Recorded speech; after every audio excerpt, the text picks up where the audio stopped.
O discurso do presidente Júlio Casares foi que no primeiro mandato dele ele precisava resgatar a autoestima do torcedor são paulino, por isso precisava conquistar um título, né? E daí, para conquistar a Copa do Brasil, ele segurou alguns talentos, deixou de vender, por isso que não arrecadou, precisa vender para arrecadar, e justificando por aí os déficits contratou, né? no ano, e contratou, né? Rames Rodrigues, e o Lucas crescimento brutal da dívida do São Paulo durante a sua gestão.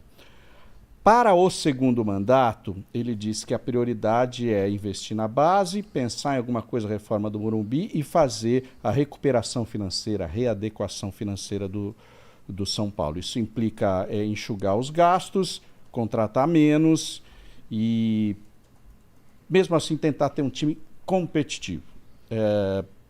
Aí vem a história do FIDIC, que é um fundo de investimento. Eu queria saber se você conseguiu entender o FIDIC, Capello. E se é possível o São Paulo, permanecendo uma associação com uma política financeira austera, voltar a ser um time competitivo no mercado e diminuir essa dívida de R$1 bilhão. Tá. Tem muitas pautas nessa pergunta. Quer começar por um ponto ou outro? Vamos de FIDIC primeiro? Vamos. O FIDIC é o seguinte, o São Paulo ele tem muita dívida bancária. Tá? Que é a mais cara de todas. Que é a mais preocupante de todas. Porque ela tem juros, ela tem um contrato de patrocínio que foi dado em garantia, ela tem um contrato de televisão que foi dado em garantia. Então, ela é uma dívida cara, ela é uma dívida que te tira o seu sustento. Você tem que tentar equacionar aquela dívida. O que o São Paulo fez? Ele criou esse fundo. Esse fundo tem ali já alguém que colocou dinheiro nele, que foi o caso da Outfield. E aí ele pega esse dinheiro todo, ele vai nesses vários bancos, instituições financeiras a quem ele devia, ele quita essas dívidas e passa a dever para um fundo só, com uma taxa de juros que é, teoricamente, mais fácil de pagar, num prazo mais alongado. Então, o que o São Paulo fez com o FIDIC não foi pagar a dívida bancária e zerar ela ou baixar ela, foi reperfilar, o que é um movimento positivo, é legal. Você troca e tira você tira a corda do pescoço. Você tira a corda do pescoço e você troca o perfil da sua dívida. É melhor você dever para um fundo só a uma taxa de juros um pouco mais baixa e por mais tempo, tendo mais tempo para pagar, do que dever a um monte de bancos que estão te cobrando ali ao mesmo tempo. Basicamente foi o que fez, por exemplo, o Palmeiras, né? Que passou a dever para o Paulo Nobre, que emprestou dinheiro para o clube, certo? Só que lá tinha uma taxa de juros de pai, né? que era de pai para filho. Nesse caso, é um juros de mercado para clube. Sim. Né? Então, aí o que tem de diferente nesse FIDIC é que, além de fazer esse reperfilamento da dívida, o FIDIC ele coloca algumas amarras em relação à gestão do clube. Que aí tem detalhes que a gente não tem aqui, mas você não vai poder gastar mais do que tanto. Você tem algumas, o que eles chamam de covenants ali, né? Mas você tem algumas travas de má gestão. Porque o fundo está dizendo assim: eu vou te emprestar um dinheiro, vou te permitir que você arrume a sua dívida, mas para confiar na gestão que você vai me pagar, eu quero que você tome jeito no seu dia a dia. Então, eu quero que você siga essas regras aqui. A minha dúvida hoje é se o São Paulo está seguindo essas regras. Não seguindo essas regras, tem uma série de punições que estão previstas ali, de executar mais rápido, de tomar... Né, primeiro começa com uma advertência, tal, mas você pode chegar a uma execução antecipada, enfim. Então, a minha grande dúvida hoje é se o São Paulo está seguindo essas regras. Por quê? A principal regra, né, é conter gasto. E o São Paulo tem um problema crônico em contenção de gasto. O São Paulo não consegue manter os seus gastos sequer no lugar. Assim. O São Paulo está aumentando a despesa há muito tempo. Estourando o orçamento, né?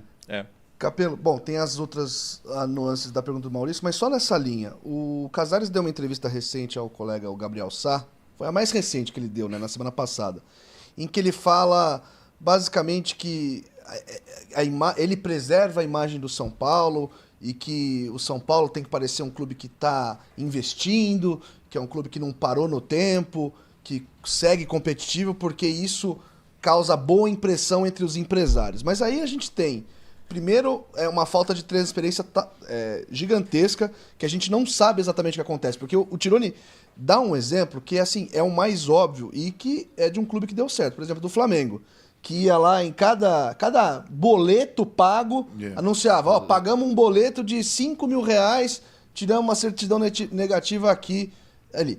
Isso não causaria melhor impressão pro tal mercado que o Casares diz conhecer tão bem, para os empresários que queiram colocar seu dinheiro no São Paulo, essa transparência do que a forma como ele está fazendo, que inclusive aí tem um transfer ban que ninguém sabe muito bem de onde veio, por que o São Paulo não pagou esse bendito boleto do Bobadilha e tal. Como é que você analisa essa questão da transparência no São Paulo hoje? Transparência no São Paulo é um problema, assim. O São Paulo está muito atrás dos outros em termos de transparência. E já faz tempo. É muito difícil de conseguir acompanhar as finanças do São Paulo, quando não pela publicação do balanço anual. O que o São Paulo tinha que fazer? É ter um portal da transparência em que ele coloca os seus balancetes trimestrais. Não precisa nem ser mensal. Não precisa ser mensal. A cada 3 meses, colocar um relatório no mesmo formato do balanço anual para dizer quanto está arrecadando, gastando, como é que está a situação da dívida. Ponto. Isso é transparência. Isso é transparência. Estranhamente, quem faz isso hoje é o Flamengo e o Palmeiras, né? O Flamengo faz. Porque o Palmeiras até publica mensalmente, com um pouco menos de detalhe, mas o Flamengo faz isso direitinho desde 2013. Sim. Quem não faz é porque não quer mostrar. É isso. Né? Porque tá ruim. E isso é prática de empresa, tá? Aí que vem aquele negócio. Você precisa ser SAF para fazer isso? Não. Até porque as próprias SAFs não são transparentes. Mas as grandes empresas de capital aberto, que querem passar uma boa impressão para investidores, elas fazem assim. Elas colocam seus balancetes trimestrais no seu site. Capelo, só o final da minha pergunta, né, que tinha alguns pontos, eu queria falar da relação da dívida e receita do São Paulo. Tem aqui um número da CNN. 2024, São Paulo é um pouco mais de 700 milhões de receita.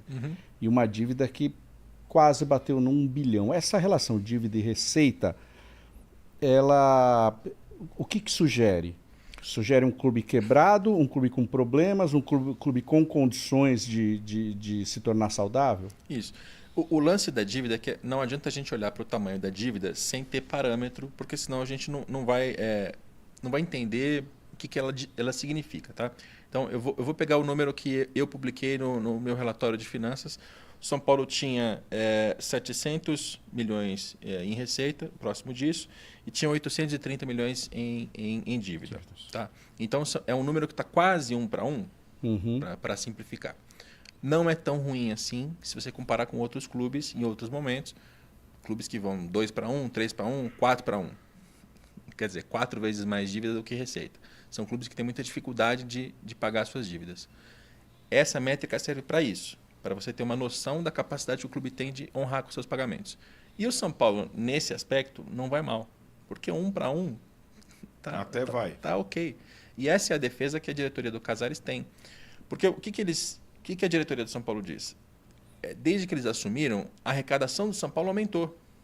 É verdade. E é verdade. Ela aumentou, e ela aumentou em várias linhas.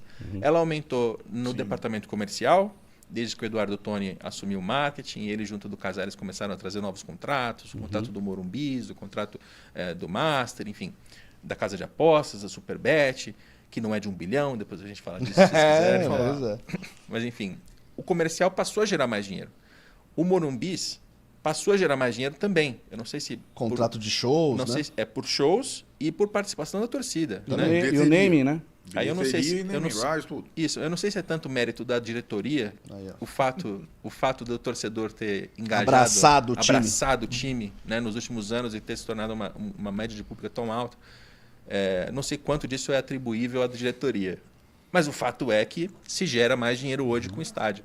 Então, assim, o São Paulo arrecada mais. E na gestão do Casares, essa arrecadação aumentou. Então, quando ele quer passar a mensagem, o recado de que a gestão financeira está melhorando, ele se apega a esse tipo de métrica. Por quê? A dívida aumentou? Aumentou. Só que a arrecadação aumentou também. Então, olha, a gente está equilibrando. A gente está equilibrando aqui. Não é uma mentira. Só que é uma meia-verdade. Porque o fato da dívida só subir é um problema. O fato dos gastos estarem constantemente fora do orçado é um problema.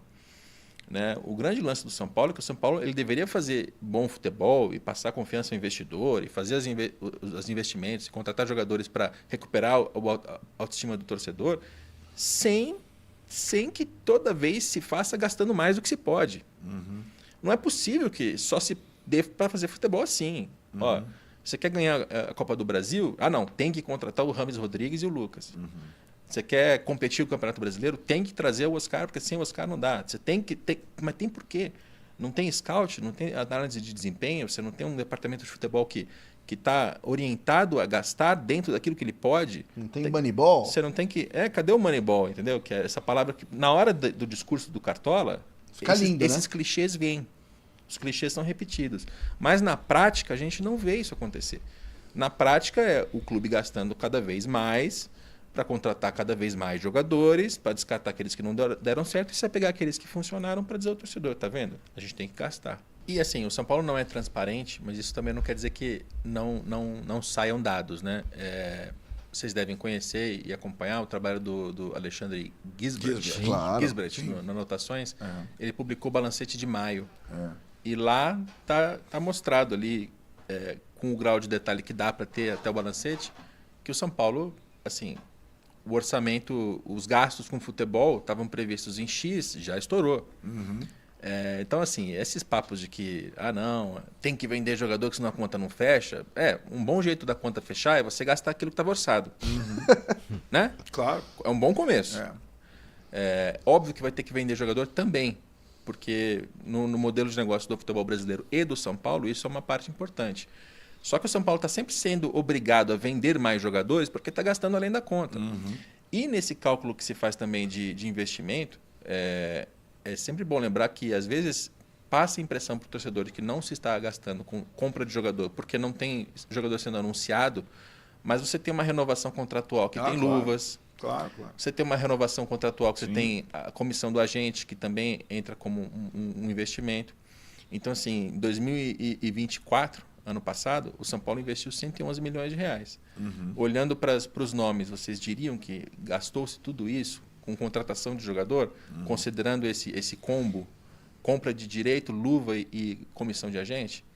Talvez o torcedor olhe para a lista de nomes e fale assim, não é possível. É possível, cara. Sim. Gasta-se muito, entendeu? Sim. Então, assim, o grande lance do São Paulo, eu acho que não é tanto arrecadar mais. Óbvio que é melhor arrecadar mais. Seria melhor se o São Paulo arrecadasse 1 bilhão em vez de 700 e poucos milhões.